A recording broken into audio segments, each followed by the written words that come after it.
Viral, tangis haru pria badut Upin Ipin di pinggir jalan. Sebuah video memperlihatkan seorang pria menjadi badut Upin Ipin mengamen di pinggir jalan sedang menangis.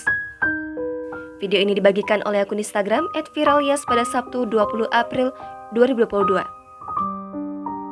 Tampak dalam video, di sebuah jalan raya terlihat seorang pria di balik kostum badut Upin Ipin duduk di pinggir jalan sambil menangis.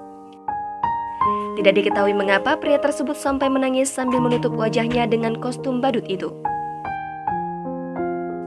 Seorang pengendara pun merekam momen sedih dan haru di jalan raya itu. Setelah video ini tayang, ramai menuai komentar dari warganet. Dan sampai saat ini belum diketahui pasti lokasi kejadian.